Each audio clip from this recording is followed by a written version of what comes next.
Donald Trump's heavily trailed phone call with Vladimir Putin hasn't led to Moscow signing up to a 30-day ceasefire in Russia's ongoing war with its neighbor. In fact, the 90-minute conversation seems to have given the Kremlin more of an opportunity to make conditions on any truce, including the requirement that Kyiv must stop receiving foreign military aid and intelligence and end military mobilization. Mr. Putin did say, however, he was willing to pause attacks on Ukraine's energy infrastructure, but 80% of it has already been destroyed by Russian bombs. This evening, President Zelensky said it's clear Russia isn't ready to end this war. The whole game is to weaken Ukraine. We'll be live in Kyiv, but first, Sarah Smith has our top story from Washington.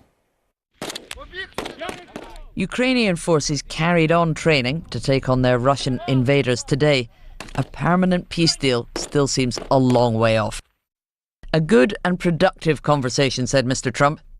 Disappointing or underwhelming might be more accurate, as he failed to negotiate a full 30-day halt in the fighting.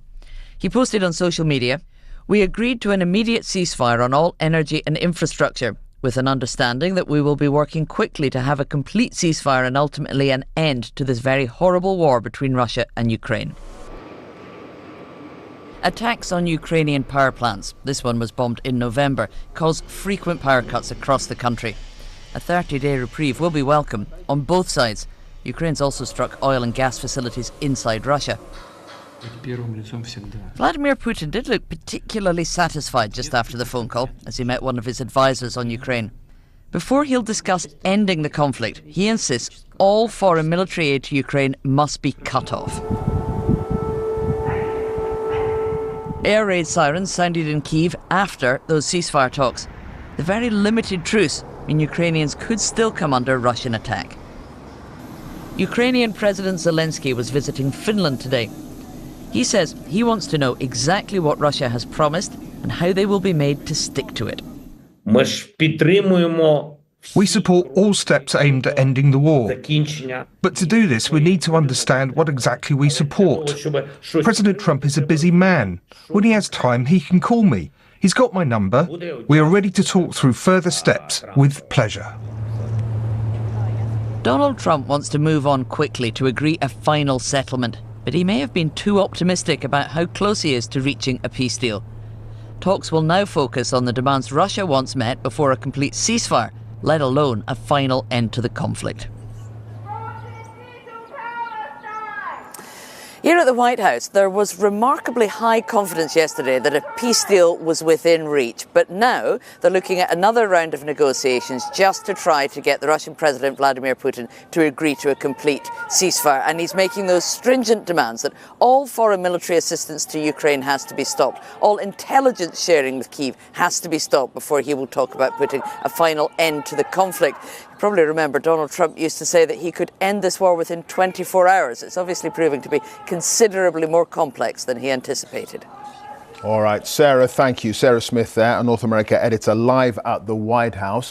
Let's go straight to Kyiv and James Landale, who's in the Ukrainian capital. I'm sure folks where you are, James, are happy their energy infrastructure, or what's left of it, might escape attack for a while, but there's still no commitment from Moscow to a full ceasefire that Kyiv has already signed up to.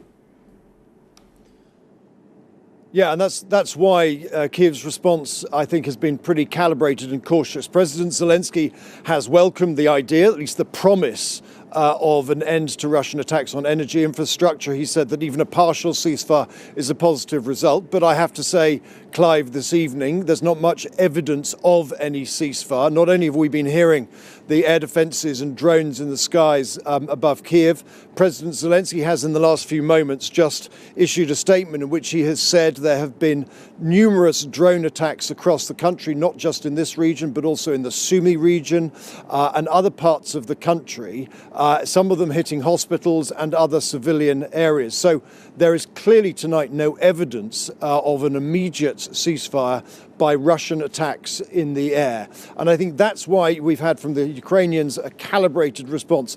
They want to support what progress that the Americans have made. They don't want to anger President Trump again. But at the same time, President Zelensky said he made it very clear tonight that he says that what's been agreed today shows that Russia is still not ready to agree a peace deal here in this country.